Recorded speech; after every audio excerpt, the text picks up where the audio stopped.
Sí, absolutamente, pero creo que lo que se trata es que salgamos de un mal momento. Hemos tenido años difíciles en el partido, hemos tenido problemas internos, un mal resultado electoral. Afortunadamente creo que estamos ya llegando a la etapa final de esto, estamos a la espera de una decisión final del jurado, pero lo más importante, conversando, y lo que sí habrá es un Partido Popular Cristiano activo, dinámico, con nuevos rostros, participando activamente en las próximas elecciones. Creo que eso es una buena contribución a la democracia peruana. No está muy lejos eso, no está muy lejos la campaña. ¿Les va a dar el No, tiempo? totalmente, porque ya, gracias a Dios, el tema legal está terminando. Estamos, como te digo, a la espera de una decisión final en los próximos días del Jurado Nacional de Elecciones. Pero lo más importante, porque estamos conversando ya para dejar atrás los malos tiempos y buscar soluciones. Creo que eso también es parte de la contribución que un partido de tanta historia, de más de 50 años, tiene que contribuir a dar. No, además en un momento en que necesitamos realmente partidos sólidos, ¿no? Yo creo que sí, Mávila. En los últimos días y en general en los comentarios permanentes se habla de la necesidad de recuperar la buena política, ¿no? La ciudadanía está muy impactada, muy negativamente impactada, desde luego, por los efectos de la corrupción, que ha sido devastador en general hacia la política, pero simultáneamente se toma conciencia que un gobierno de gente de primer nivel, seria, honesta, necesita reforzarse con brazos que actúen en el campo político, desde el propio partido de gobierno hasta otras decisiones que pueda tomar el presidente. Entonces, creo que es una hora en que, mirando, precisamente porque habrá elecciones el próximo año, pero antes que eso, la emergencia y la actualidad, seamos conscientes que necesitamos en el Perú recuperar la buena política, que no tiene nada que ver ni con la corrupción, ni con el oportunismo, ni con la mediocridad que lamentablemente ha dominado la escena política en los últimos años. Ha pasado poco más de un mes, apenas unos días más de un mes, desde que el presidente dio su primer mensaje, digamos, el primer mensaje de rendición de cuentas al cabo de un año de gobierno. El 28 de julio le decías al comercio, pero Pablo Kuczynski ha sido humilde al reconocer sus resultados, pero también su autocrítica no es completa, pues en el caso del aeropuerto de Chinchero y la Contraloría faltó una autocrítica más severa. Y de otro lado se añadía fajarse por los temas que le preocupan a la población, como el agua potable, las comisarías, el tránsito y la educación. Sin duda. ¿Mantiene esa crítica Lourdes Flores frente al trabajo del presidente? Sí, comprendo que desde el 28 de julio acá una nueva emergencia ha dominado la atención pública, la huelga magisterial. Hay cosas en las cuales yo quiero respaldar con toda convicción al gobierno, porque también creo que desde las fuerzas que no somos parte del gobierno, las que están claramente en una actitud crítica, las que estamos más bien buscando lo que pueda ser una solución permanente para los problemas nacionales, como es el caso nuestro, queremos respaldar la decisión y firmeza del gobierno para enfrentar una huelga que evidentemente ha excedido a un tema puramente gremial, desde luego largamente a las inquietudes puramente magisteriales. Lo único que, dictado un decreto de urgencia hace 48 horas o 72 horas, en el que el gobierno ha puesto sus balas con mucha claridad y ha dicho, voy a poner orden, ya no tengo que conversar con los extremistas que están saliendo del cauce lógico de una justa demanda salarial y de una reivindicación magisterial. Y voy, por ejemplo, a reemplazar maestros que estén demostrando que no tienen las condiciones para poder ejercer la función y que evidentemente están politizando y extremando las tensiones en el país. Eso, que se ha puesto por escrito en una norma, tiene que cumplirse, porque si no el gobierno sigue debilitándose. Entonces, yo creo que es un momento en que hay que salir de esta emergencia, hay que recuperar la autoridad. El gobierno tiene que tener mucha firmeza para volver a poner orden en el tema de la educación, también en las calles, también en los bloqueos de carreteras, y luego prepararse para que el próximo año se imprenda en materia educativa algunos cambios que les permitan no volver a sufrir tardíamente estas reacciones. Estos cambios y esta recuperación que vendría luego de que la crisis termine, ¿pasa por la renuncia o el cambio de Marilu Martens? Mira, yo creo que en el momento actual y en la emergencia no estoy de acuerdo con la interpelación, creo que no ayuda en un momento de tensión como este.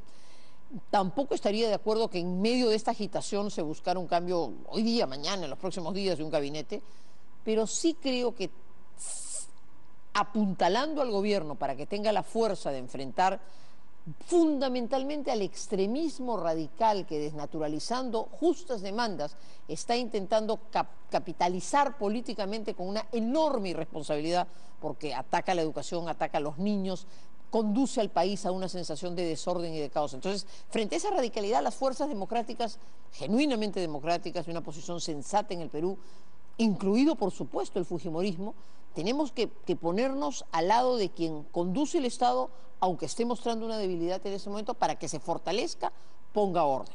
Terminado ese proceso, ya es una decisión que le corresponde al presidente de la República, pero yo creo que él sí debería plantearse, y no digo que sea mañana, no digo que sea al día siguiente, pero debería plantearse al año y medio de su gobierno, al año y meses de su gobierno, a ver, ¿este esquema puramente tecnológico basta o yo podría concebir, sintiéndome cómodo, el presidente, en un sistema presidencial el presidente tiene que sentirse cómodo con sus colaboradores, pero ¿no sería más lógico que el presidente abriera un poco juego para no quedarse solamente con un núcleo pequeño, tecnocrático, sino buscar qué puentes puede tender para ampliar su base, desde filofujimoristas hasta personas que tengan una experiencia política que lo puedan apuntalar? Yo creo que ese refresco es necesario, insisto, no en la crisis, no en un momento en que se siente debilidad en el gobierno y falta de gobernabilidad, porque ahora más bien creo que hay que cerrar filas para que se imponga el orden. De alguna manera... Perdón, pero quería decirte una cosa, sí. Tú me hacías una pregunta. Pero yo recuperaría además, y eso lo podría hacer hasta... Claro, ahorita estamos de la emergencia nuevamente, pero sí. El presidente de la República en el mensaje del 28 de julio planteó 5 proyectos de ley, que más allá de las leyes eran 5 temas medulares: el tema del agua, el tema del transporte, el Consejo Nacional de la Magistratura, el tema del nombramiento de los jueces. Entonces, eran buenas banderas desaparecidas. O sea, todo eso ha desaparecido y yo veía en eso una oportunidad para que el gobierno recuperara iniciativa, para que pusiera al Parlamento, a veces cediendo, a veces incluso pechando y decir, oye, usted, yo quiero sacar adelante este proyecto, porque eso es parte del juego político que demuestra que una autoridad tiene iniciativa, tiene un planteamiento y tiene una visión. Por eso, ahorita creo que no podemos dejar de ser coherentes en apuntalar al gobierno para que salga de esta crisis, para que imponga el orden, para que cumpla aquello que han trazado como meta y se regularice la situación de los escolares en nuestro país, de los niños en nuestro país, y luego para que ojalá retomen algunas banderas importantes, comenzando por la del agua, que me parece que es un caballito de batalla con el que PPK siempre soñó y quiso, y que tiene la oportunidad. Eso lo acercaría mucho más a la población. Durante la campaña, en una entrevista al Comercio, usted dijo: el proyecto de PPK ahora es más improvisado aún. Es una cantidad de pasajeros que van subiendo a la combi. ¿A qué paradero llegan? No lo sé. Parece que hubo una negociación frustrada entre el Partido Popular Cristiano y Pedro Pablo Kuczynski para formar o para participar juntos en la contienda. Para poner las cosas con toda claridad, muy temprano fue, me parece que como en abril o mayo del 2015, yo me acuerdo que en una entrevista que me hicieron en la Diario de la República, yo dije esa mañana, si con alguien no se debería dejar de pensar en una posiblemente con PPK. Esa noche en un programa de televisión, el presidente de la República enunció y presentó lo que era su proyecto. Dijo, yo no voy a tratar con nadie, yo estoy armando mi propio partido y quiero un proyecto propio. Entendí perfectamente el mensaje y comprendí que no había ninguna voluntad de abrir juego como se había hecho en el periodo anterior. Así lo entendí y era absolutamente legítimo, y eso lo ha conducido pues en su estilo y su forma al éxito. Pero hoy se revela que eso es insuficiente. Yo no de ninguna manera auguro que hayan más dificultades. Creo que si él ha forjado un partido naciente, con algunas figuras valiosas, bueno, él tendría también que tender esos puentes con su propia base política, pero sí, yo no he hablado nunca con el presidente en estos años, en estos meses de gobierno, pero si alguien quisiera una palabra de amiga, de persona absolutamente desinteresada frente al tema, yo le diría, quizás lo que te corresponde es mantener un grupo tecnocrático, que duda cabe, pero abrir tu base política, tender puentes a otros, para lo cual a su vez seguramente el conductor de ese gabinete tendría que tener unas características y una cierta libertad para conducir ese equipo. O sea, un segundo tiempo en el que refrescas lo que has venido haciendo sin prescindir de la gente valiosa con la que puedas tener, pero permitiéndote un juego mayor porque hay otros desafíos. No se puede pasar el segundo año.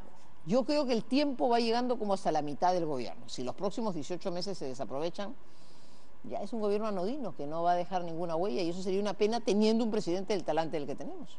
No, claro. Además, en la entrevista, para terminar la cita, dice, hay un alto grado de individualismo. Son personas que vienen de distintos lugares. Es un Perú posible 2. Alianza Popular, que es la alianza que formaron el APRA y el PPC, es algo distinto, es un acto de madurez, de unión con visión de futuro. ¿De alguna manera no se anticipó a la situación actual del presidente? Bueno, pero tengo que ser honesta, Mávila. Nosotros fracasamos en ese intento. O sea, si tú me preguntaras, yo, porque se me ha criticado muchísimo por esa decisión que tomamos, y yo respeto, y está clarísimo que nuestros electores, particularmente a los del PPC, no les gustó la fórmula, tan es así que no pudimos traer a esa alianza al elector, que más bien yo creo que se quedó con PPK. Yo, si tú me preguntas, ¿dónde están los electores del PPC? Se quedaron con PPK, votaron, no nos siguieron este programa partidario, en fin, ya para que volvemos al pasado. De modo que triunfó un proyecto individual. Yo digo que de los 14 o 15 o 16 o 18 proyectos individuales que había, triunfó el mejor. Me parece que era la figura, digamos, más cuajada que tenían, pero no dejaba de ser eso, la acumulación de personalidades que se unían en torno a lo que define eso, se iban subiendo una combi y llegaban. Ahora, ya la acción de gobierno demuestra que necesitas mucho más que eso. Él tiene de cualquier forma una base a la que no debiera olvidar, creo que tiene unos actores políticos que no debiera dejar de lado, pero creo que al país, ya mirando el tema como visión de Estado, al país creo que le interesaría un gobernante con las características que tiene. Tampoco vamos a cambiar el personaje.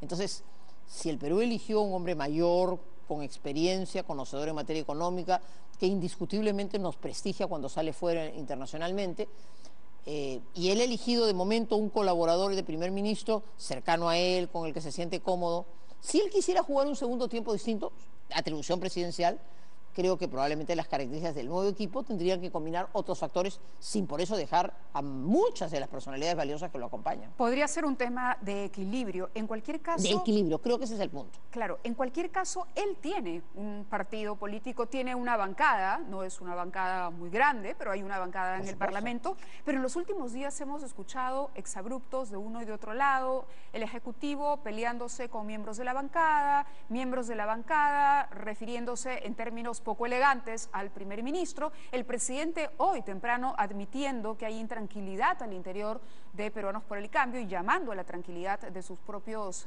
partidarios. Entonces hay una situación en la que pareciera él haberle dado un poco la espalda a Peruanos por el Cambio y haber cerrado su círculo en torno a este grupo de tecnócratas y no entender que la política es importante, sino haberla subestimado. ¿Podríamos afirmar una cosa así?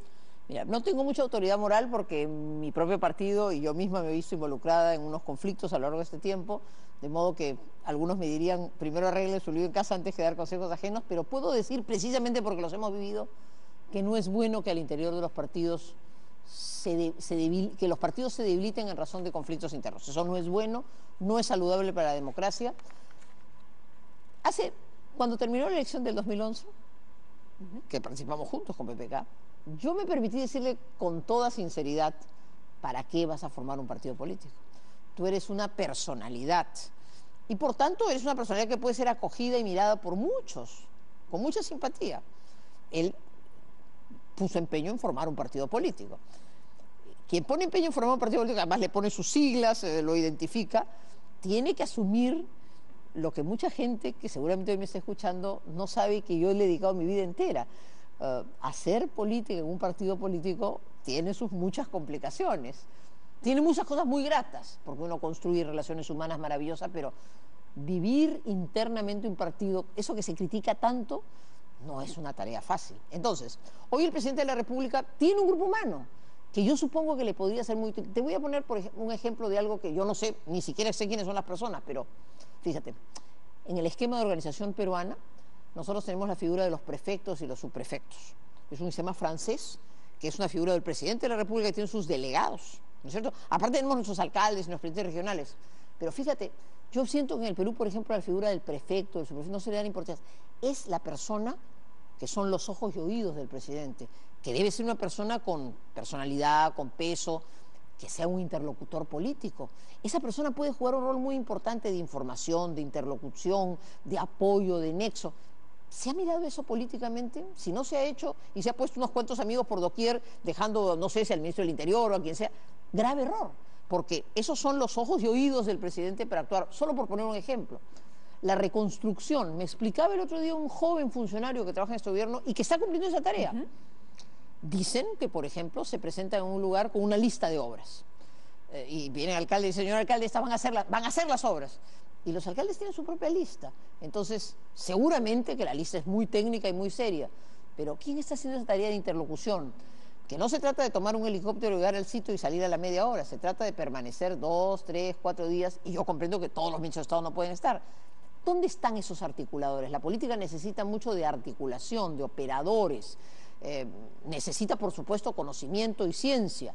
No se trata que la gente sienta que si yo soy parte de un partido o quiero colaborar políticamente es porque voy a ganar una chambita. No, esa es la parte menor de la política. Pero yo sí creo que la articulación, la cercanía a la población, el diálogo, necesita unos operadores que no necesariamente son las personas que, acostumbradas desde la academia o desde la gerencia privada, no están acostumbradas a ese tipo de trato que es, en la vida política, vital. Me viene a la mente la situación de cuando la ministra de Educación se presenta con los presidentes regionales, se toman una fotografía y anuncian el final de la huelga, pero el lunes 7 de agosto. El 7 de agosto no pasó nada, la huelga incluso se puso mucho más fuerte, mucho más brava, más resistente a cualquier negociación, y esto fue porque quizá los gobernadores regionales, incluso algunos dijeron que no acatarían ninguna presión por parte del gobierno central, de repente no fueron los interlocutores. Los interlocutores o los operadores políticos tendrían que salir entonces desde el Ejecutivo, desde esta base política que acompaña al jefe de Estado hacia los gobiernos regionales y municipalidades en el país. Mira, yo creo que la presidencia del Consejo de Ministros ha creado un viceministerio que sea como ordenación territorial. Creo que tomando conciencia que no se pueden tomar decisiones en el aire si no se contempla la realidad tan plural y diversa del país. A mí me preocupa mucho la situación del sur.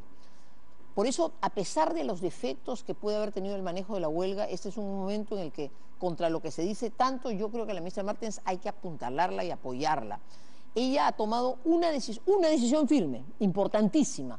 No cedemos en el tema de la meritocracia. Y esa es una decisión trascendente. Tiene unos costos tremendos, pero es fundamental. Si el gobierno se muestra débil en eso, está muerto. Luego han dictado un decreto de urgencia hace unos días, que tiene una serie de decisiones, y entre ellas ha dicho, si hay gente que no cumple esto, vamos a prescindir esos servicios y vamos a reemplazarlos. Eso es un cambio fundamental. He escuchado al ministro del Trabajo hablar de una nueva realidad sindical en el profesorado. Y finalmente, si entramos a temas más de fondo, esta fragmentación que trajo el proceso de regionalización, y en eso también invoco el recuerdo de un diálogo que tuvimos con el presidente Toledo en su momento, cuando un día nos citó a Palacio de Gobierno y nos dijo, mañana se aprueba la ley y pasado, ya había convocado elecciones. Y nosotros le dijimos en el PPC, señor, no lo haga. Ensaye usted una región. Bueno, hemos fragmentado el país. Estamos hablando de la regionalización claro, de claro. Toledo, sí. El proceso de descentralización es indispensable y es irreversible. Pero hay cosas en las cuales en un momento habría que tener la fuerza para recentralizar. Pero volviendo a tu pregunta, que es muy importante, esos operadores que van desde la inteligencia, porque claro, en esta huelga se ha aparentemente revelado hechos que inteligencia conocía y que no llegaron donde tenían que llegar. Bueno, la fragmentación del SUTEP nada más. Bueno, por ejemplo, negociar con una base nacional o con una base central que no tiene representatividad en la calle. Y donde los que solíamos considerar como los radicales, gente del UNIR, gente de Patria Roja, de pronto han resultado ser los más dialogantes, porque claro, se han ido infiltrando sectores más radicales a los cuales hay que ponerles coto y con mucha firmeza, porque la democracia no puede ser una democracia débil, la democracia no puede ser una democracia boba, la democracia tiene que tener firmeza y claridad. Entonces, claramente a un momento dado de la huelga se ha evidenciado que lo que estaba en juego no era una demanda salarial, no era una demanda de mejora de calidad había eso de por medio, y seguramente mucha gente con muy buena fe, porque creo que los peruanos tenemos que ser conscientes. El gobierno ya ha cubierto esas expectativas, en parte económicas. Creo que tiene que caminarse mucho más hacia la capacitación, creo que tiene que haber mucho más de mejoramiento de infraestructura educativa, pero hay que ponerle coto a este copamiento político radical del magisterio, que además tenía un plan de acción, porque eso venía luego acompañado de un acompañamiento de una escala mayor, de una huelga nacional, o sea, eso puede ser llevado a los extremos. Entonces, sí tenemos en el Perú la amenaza de sectores radicales que están al acecho del debilitamiento de este gobierno en la esperanza de ser una alternativa de gobierno. Y eso sí creo que tenemos que abrir los ojos con toda claridad, no podemos ser ciegos. Si este gobierno fracasa, el riesgo de una radicalización es peligroso. ¿Sí cree entonces que el Movadef está detrás de algunos personajes radicales en el magisterio? No tengo la menor duda. Yo creo que incluso la propia... ¿Pedro Castillo? Mira, toda su actuación me ha parecido muy negativa.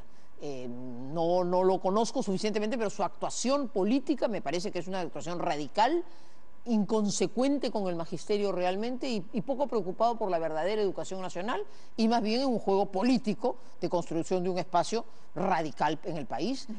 Si esto fuera un juego democrático limpio, enhorabuena, pero se está jugando con la educación nacional, se está llevando unos planteamientos irracionales y lo que es más importante, uno mira que esto es una escalada de violencia que puede irse dando particularmente en el sur del país usando problemas sociales no resueltos. Pero entonces hay que estar atentos a esto. Hay un movimiento radical insatisfecho que ni siquiera lo representa el Frente Amplio, los parlamentarios de la izquierda. Es un sector mucho más radical, en que Sendero se ha reciclado a través del Movadef, hay fórmulas de participación en comunidades, incluso con estilos de trabajo. Bueno, ¿dónde está la inteligencia que no pone todo esto en evidencia y cómo nos anticipamos a este tema? En materia de educación ahora hay una emergencia, hay que resolverla. Yo confío. El ministro Chang, por ejemplo, que tomó algunas decisiones importantes, tuvo siempre la habilidad de saber usar el calendario. Y entonces habían momentos en que tomaba las decisiones radicales, porque te dan el tiempo de poder actuar. Si hay, por ejemplo, la invitación a nuevas personas que quieran integrarse al magisterio, mira, pienso en voz alta en una experiencia lindísima de jóvenes universitarios que dijeron, queremos entregar 1 o 2 años de nuestras vidas a enseñar. Yo estoy segura que puede haber una convocatoria muy valiosa a personas de la academia, a profesores universitarios en las provincias, a jóvenes, o sea, todo eso tiene que verse. Hay que pensar en otras fórmulas de administración de educación, pero esa es la reforma grande. Lo inmediato, orden, una línea trazada en la cual el gobierno puede salir y creo que un acompañamiento político general para que el gobierno se fortalezca. Sobre ahí tengo algunos comentarios que compartir con Lourdes, pero también tenemos fotografías para recordar algunos momentos de la larga trayectoria. ¿Cuántos años en política, Lourdes? Yo desde los 18 y estoy en los 57, casi 40, 39. 39 años en política. Yo comencé a los 18 y toda este año la en vida. octubre, 40 años. A ver, ¿con qué nos va a sorprender el ver, switcher esta noche? ¿Qué han buscado los chicos? Vamos a una primera foto. A ver. Atrás.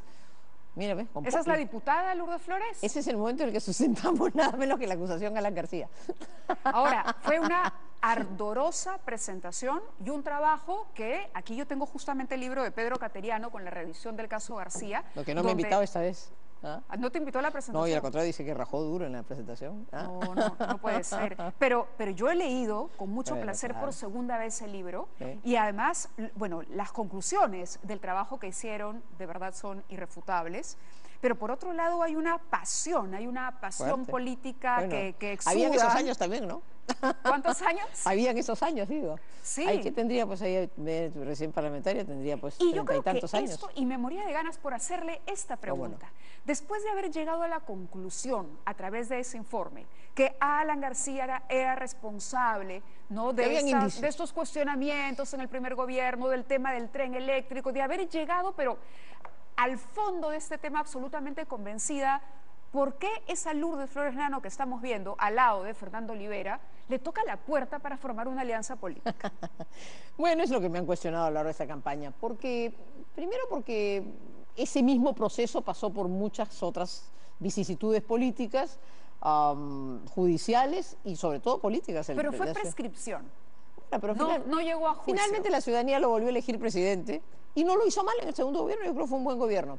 Y porque contestando tu pregunta, yo puedo haberme equivocado, de repente no fue la mejor decisión, pero yo estaba convencido. Mi error político consistió en imaginar que después de la mediocridad, del humanismo, la ciudadanía podía valorar el esfuerzo de 2 instituciones antagónicas, enfrentadas en 1000 cosas, que llegábamos, sin embargo, a un entendimiento. No tan enfrentadas según esta foto. Eso fue muy gracioso, fue la campaña del 2001. Eso es una presentación en la campaña del 2001, ¿no? Y entonces aparece porque García. Ahí no se ve ningún enfrentamiento. No, al contrario, muy francés, besándome la mano. No, pero a ver, yo sí estaba convencida que al país le hubiera hecho falta un proyecto institucional. Fue una apuesta. Fallida, con enorme fracaso electoral, y eso tiene un costo que con mucha humildad yo tengo que aceptar, porque creo que fue particularmente para mí, porque digamos, mi deber en esa alianza era aportar, y la verdad es que aporté muy poco porque nuestros electores no miraron con simpatía el tema, y seguramente porque muchos hicieron esa reflexión que tú estás haciendo. Yo creía que la vida había dado muchas vueltas y que había un momento en que podíamos superar ese tema para entrar en un entendimiento institucional, pero a la gente no le gustó. Así que lección aprendida, porque en el Perú hay unos espacios políticos. Y por eso me preocupa tanto este gobierno. ¿Hubiese preferido que el caso García no hubiese prescrito? ¿Que se hubiese llevado a cabo un juicio? Yo creo y que siempre se hubiera hubiese sido hecho justicia, como está ocurriendo con los procesos que ahora se abren a En expresidentes? general, siempre que hay un cuestionamiento es mejor, me parece, que se investigue a fondo y que se llegue a conclusiones, porque si no siempre queda una sombra y una duda, ¿no? Pero todavía lo considera entonces culpable del tema del tren eléctrico, los sobornos que se pagaron. En esos años lo que nosotros dijimos es que había unos indicios que debían ser investigados, y eso lamentablemente ese proceso no terminó. Lo que pasa es que ha corrido tanta agua bajo el puente que yo digo también mirar, no quiero repetir la frase de ayer o de hoy del presidente de la República, de mirar en el retrovisor, pero en fin, la justicia hizo su tarea y llegó hasta donde llegó, y el pueblo peruano lo reivindicó, eso no se puede negar. Y tengo que ser consciente que tuvo una autocrítica importante y que el segundo gobierno de Alan García, por lo menos en materia económica, fue significativamente superior. A pesar de eso, cuando se le pregunta al peruano en las encuestas y se le dice, ponga usted el nombre del político peruano más corrupto, a pesar de no estar enjuiciado y de no estar dentro, bueno, se están abriendo investigaciones, en fin, pero más complicada es la situación de Ollanta Humala, más complicada es la situación de Toledo, que está, ¿no?, requisitoriado, perseguido en el extranjero, más complicada incluso la de Fujimori, que sigue en prisión. La pregunta es, ¿no lo percibe también Lourdes Flores como un político corrupto a Alan García? Mávila, para ser objetiva, yo creo que en el Perú de hoy este fenómeno generalizado de corrupción está dejando una estela de duda general sobre la política. Por eso creo que, si miramos el pasado, no se debe repetir eso. O sea, deben ser investigaciones serias que concluyan y que concluyan objetividad. Si fruto de una investigación se demuestra que alguien es inocente, hay que decirlo con toda claridad. O sea, tampoco se puede dejar una mancha y una estela de duda toda la vida. Eso tampoco es justo y eso pasa a veces. O sea, juzgamos sin que realmente se haya hecho un juicio. Yo creo que lo importante de esta etapa es que las cosas se investiguen con profundidad y sepamos la verdad. Y quienes sean inocentes, que sean declarados con toda claridad inocentes. Si hay un indicio, se investiga. Y si el indicio conduce a que no hubo nada, hay que decirlo, porque eso es democracia, eso es un Estado constitucional. Se presume la inocencia de las personas y si se demuestra la culpabilidad, a la cárcel. Pero si no, hay que también liberar a la gente de una carga permanente. Entonces, porque lo peor que nos puede pasar es que terminemos este proceso con una mancha de duda total sobre la política. De hecho, yo creo que la última elección, y por eso tengo la primera pregunta con toda sinceridad, porque además yo creo que ese es el papel que el PPC tiene que hacer a sus 50 años, 51 años. Necesitamos una nueva generación política. Tú me has preguntado y te he contestado, yo tengo 40 años en la vida política. Y creo que tengo edad para poder pensar lo que quisiera, pero creo que no, creo que es un ciclo cumplido, porque tienen que venir otros hacia atrás que se tracen ese horizonte de tener perseverancia. Y eso no quiere decir que quienes nos toque aconsejar, estar cerca, no sigamos en la política, pero la política necesita mucha renovación y necesita renovación sin improvisación, no más mediocridad. Más bien todo esto debiera ser un mensaje para que en las próximas elecciones municipales y regionales, para comenzar, y desde luego en las nacionales, se sea consciente que mira cómo la improvisación, el aventurerismo, ese individualismo exacerbado ha traído tanta corrupción. Le voy a hacer una pregunta directa para cerrar ya este tema de Alan García. ¿Presume la inocencia de Alan García de todas las acusaciones que se le ha hecho? Como de todo ciudadano, yo presumo que en principio hay que suponer que la persona es inocente. Y si un proceso demuestra que es culpable, hay que asumir las consecuencias. Lamentablemente, en el caso García, en el que Pedro Caterina, sobre el que ha vuelto a escribir, como el tema no se investigó a fondo, ha quedado una estela de duda que lamentablemente lo acompaña. Y además, en el último quinquenio, campañas pues como el narco y los narcoindultos, en fin, sumaron a esa percepción. Lo que yo sí tengo que reconocer es que con el compañero de fórmula con el que trabajé en la última campaña, yo creo que ya era un hombre maduro, que podía mirar el Perú con una perspectiva. Pero tampoco podemos atribuir la corrupción a la inmadurez, ¿no? No, pero no. En general, yo creo que el peor factor de corrupción en los últimos años ha sido la improvisación y el aventurerismo. Y esta es una buena reflexión. Yo veo muchos jóvenes que tienen ganas de meterse a la política. Y cuando me preguntan, digo, por supuesto, pero de la política no se vive. La política es parte de la vida de uno, pero uno tiene que saber que a la política viene a entregar tiempo, ahorro, tu descanso, y que la política no es el lugar para hacerse millonario. Y yo no condeno a nadie que tenga todo el éxito que esta es otra foto de la época, ¿no? Me parece que, sí, seguramente, claro, eso en diputados, en la Eso Cámara en de Diputados. sí. Bueno, que Ricardo Letts, Fernando y yo fuimos pues quienes llevamos la acusación. O sea, acuérdense, cuando había dos cámaras, diputados formulaba la acusación y eso se llevaba al Senado. Los tres fuimos los nominados para llevar la acusación Pero al me Senado. parece que esto llega hasta más allá. No, esto es en el año... No, digo, la acusación. Ah, bueno, pues es que ahí viene, va al Poder Judicial y el Poder Judicial lo archiva. Y el Poder Judicial lo archiva. No, invoca la prescripción. Claro. Exacto, Luego, por el tiempo transcurrido, ¿no? ¿Cuánto tiempo ha transcurrido? Claro. Entonces, ya, a su vez tuvo momentos, ¿no? Porque vino el famoso caso del BCCI, la información de fuera. Un poco lo que nos está pasando ahora, información de fuera, que abría luces. No, son experiencias que el Perú tiene, de las que el Perú tiene que aprender. De esta misma tenemos que aprender una lección. O sea, yo creo que el grado de debilidad del Estado peruano, en el que es tan fácil, porque en el fondo es tan fácil corromper la regla del 10%, del 5%, de compadrito, no te preocupes, acá estamos un grupo de amigos y acá arreglamos las cosas, eso nos tiene que enseñar para mirar adelante, pero no nos tiene que enseñar para deprimirnos, para pensar que está todo perdido. Al contrario, si hay gente fresca, nueva, que quiere entrar a la política, que lo haga. Y por eso es tan importante que el presidente de la República, que miren, eso está bien, está por encima de todo, no tiene un interés personal adicional, él podría contribuir a esta regeneración política, ¿no? Ajá. Me dicen que acá está el grupo completo, ahí está Pedro Cateriano. Pedro Cateriano y el Chapulín Calme, que en paz descanse, ¿sí? Sí.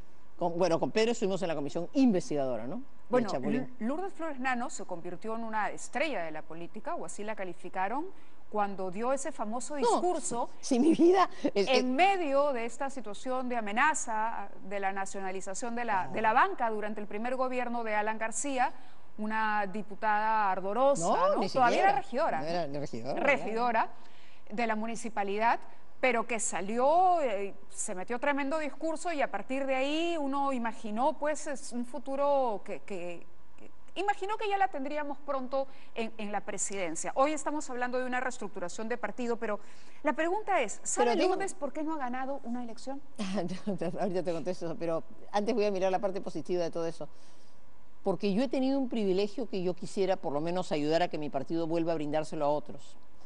Yo surgí a la vida política, efectivamente, como tú dices bien, primero siendo estudiante universitario, etcétera, pero digamos ese momento es el año 87, hace 30 años. Y surgí a la vida política porque pertenezco a un partido que ha sido una escuela. Y yo he tenido el privilegio de tener maestros. Dios me ha bendecido permitiéndome tener todavía, gracias a Dios, y Dios lo conserve muchos años, a un gran maestro como es Luis Bedoya Reyes, que cada vez que podemos darnos juntos el tiempo de conversar después de una lección. Entonces, ese privilegio de mi generación política, que aprendió a hacer política al lado de maestros en una escuela en que uno primero se sentaba atrás y estaba calladito y no imaginaba que el primer día quería ser presidente de la República. Hoy día yo veo eso que he llamado el aventurerismo es algo con lo que hay que acabar. ¿Por qué no he ganado? Seguramente porque no tengo las condiciones para interpretar al Perú suficientemente, a pesar que lo quiero entrañablemente, lo he recorrido suficientemente. Yo nunca le echo la culpa a otros. Las fallas deben estar en mí porque he peleado duro, me he esforzado muchísimo, he recibido votaciones muy generosas, porque mis críticos son durísimos conmigo, pero tampoco es que no haya habido un número importante de ciudadanos que me han secundado. No, por el contrario, además ha partido la carrera casi siempre en la cabeza, ¿no? No, pues es que la mala pata que he tenido, por eso que me han hecho una fama de salada, es que llegando, parece que lo que no sé es llegar, ¿no? Mira, ¿vio el partido ayer, Lourdes? Sí, vi el partido, pero déjame decirte una cosa. Y ganó la selección, no es salada. No, bueno, mira tú, ya vi el partido, no sale, pero si en el estadio de repente iba mal. Pero te voy a decir una cosa, Mávila, que la he pensado mucho en este tiempo. Y lo digo con toda sinceridad, porque yo creo que uno tiene que ser honesto consigo mismo. Cuando he visto todo lo que está pasando, yo en el fondo he dicho, quizás Dios me ha querido proteger. Porque tampoco ningún partido ni ninguna organización es suficientemente fuerte como para que tú puedas asegurar que tengas el control absoluto y total en un estado débil que no se infiltre cualquiera. Y entonces, tal vez lo que debo darle gracias a Dios es porque en un momento tan difícil para el país, en que estoy seguro hubiera trabajado a morir si hubiera sido gobernante y hubiera procurado que todos lo hiciéramos, tal vez es una protección que debo darle gracias a Dios a mi madre, a mi Padre hoy en el cielo también, y al Señor. Así es que yo soy muy feliz con lo que he recibido y la vida política es parte de mi vida. Y lo que ahora quiero, sí, con toda sinceridad, es que salgamos ya de estos 2 años difíciles que hemos tenido, que el partido vuelva a la escena política, no tenemos parlamentarios, pero podemos tener una presencia municipal importante, que se vean nuevos rostros. ¿Van a presentar candidatos? Evidentemente, vamos a participar. ¿En todas las regiones? En todos lados, vamos a participar con toda la fuerza, que buscaremos distintas formas, pero vamos a participar activamente. ¿Y ya hay un rostro para la alcaldía de Lima? Hay algunos que están voceando, pero eso llegará el momento. Primero salgamos de nuestros líos. O sea, cada día con Zafán tenemos que terminar este pequeño largo impasse que hemos tenido, pero yo calculo que en diciembre, con un buen congreso,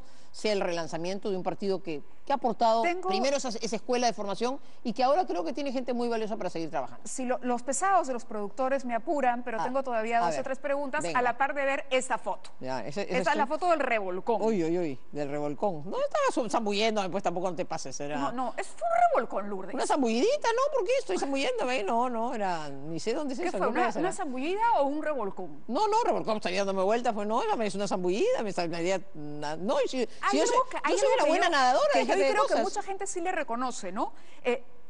Recuerdo las desafortunadas palabras de su padre. Padre descanse, pobre. Claro. El pobre, si algo no tenía, y déjeme reivindicarlo, si algo no tenía era racista, se le decían el negro Flores. Y el pobre se ha ido hasta la muerte, pero lo han recordado por... Claro, lo del auquenio de Harvard. Luego vino el baño en la piscina de Barrón. Sí, el baño en la piscina de Barrón, sí. Esa para la campaña. Luego la marinera de Alan García. A mí es simpática, viene ese un rato, es ¿No hay arrepentimiento de ninguna de esas? Bueno, a ver, es que además son cosas muy injustas, gracias por decirme cosas bien injustas, porque la famosa piscina que no era de Barrón. El potoaudio, eso sí. Espera, pues, la piscina no era de Barrón, mi pobre amigo Barrón le cargan todo, ¿no? Era de Javier Bedoya, la piscina de verdad. Y ya había terminado la campaña, si era Jueves Santo, ya había terminado la campaña, pero me cargaron la piscina como si me dio la campaña, no. La candidata de los ricos, bañándose en la piscina. Ahí lo que no tuve es la habilidad de contestar, pero el potoaudio, Primero fue una inmoralidad que ocurriera eso, porque era un delito. Me esforcé porque la policía... ok, estamos hablando de la filtración de la conversación. Pues, oye, no, que te tengan... Yo pensé que por lo de Poto. No, primero que te tengan 60 días grabados, porque me tenían 60 días con un chupón ahí, y que no pase nada y que la policía después silbe, me parece una barbaridad, ya me olvidé del tema. Y claro, la expresión, bueno, de una cosa estoy tranquila, durante 60 días me escucharon todo. Y lo más que dijeron que digo, Poto, bueno, no estoy mal, no ando tan mal en la vida. Al contrario, mucha gente se sorprendió gratamente de escuchar a Lourdes Flores decir Poto. No, ya me decía que por qué Poto y no las otras 4 letras, ¿no? Pero te das cuenta que entonces no habrá ido mal en la vida que todo lo que pudieron sacarme después de indagar, de chuponear y escuchar todo lo que habré dicho, ¿no? A veces digo cosas más fuertes. Pero no hay arrepentimiento de ninguna de estas imágenes que han quedado para la historia. No sería la palabra. Si tú me preguntas, me hubiera gustado llegar, como no, nadie compite. Yo he sido basquetbolista desde que era niñita. Y me gusta jugar para ganar, y en la vida política no siempre he tenido el éxito, pero bueno, es parte de la vida. Como te decía hace un rato, tal vez sea una protección que he recibido de Dios en esta etapa tan difícil, y tal vez lo que me toque ahora es ayudar a que otros... pero aportando lo mejor de mí puedan salir adelante y seguir pensando y seguir contribuyendo. La política es un bicho que entró a mi vida hace muchísimos años y que no va a salir, pero ya no me veo en un avatar político, electoral, quiero decir, pero sí me veo un avatar muy político, ahora estoy haciendo una cosa bonita. Desde la conformación del partido, la reingeniería que hay que hacer atrás. Yo tengo mucha ilusión en eso, yo creo que hemos pasado un mal momento, de división, por eso es que cuando tú me preguntas me da pena, porque las divisiones no ayudan. Hemos pasado un mal momento, no nos ha ido bien electoralmente, pero hay gente de primer nivel, hay gente joven que tiene valía, hay una generación que debe tomar la posta, y nos toca a los que hemos tenido ese privilegio de ser formados ayudar a que ese camino se dé, porque lo que el Perú no puede perder es el esfuerzo realizado por hasta 3 o 4 generaciones de una obra política de 50 años que tiene que perdurar, porque además las ideas tienen valor, la economía social de mercado tiene todo el valor del mundo, el humanismo tiene todo el valor. Desde esa mirada de una política que ya ha trajinado muchas campañas y muchos avatares, ¿ve a Keiko Fujimori ganando alguna elección? Mira, le deseo lo mejor de los éxitos. Pero el trabajo desde la oposición... No me convence, o sea... Y su presencia como lideresa de la bancada, estos mensajes de cuando en cuando... No se le puede negar que ha hecho un esfuerzo grande de organización, y eso es valioso. También ellos tienen su propia confrontación, sus propias tensiones, ¿no? ¿Qué sector del fujimorismo finalmente es la vieja escuela la que va a triunfar?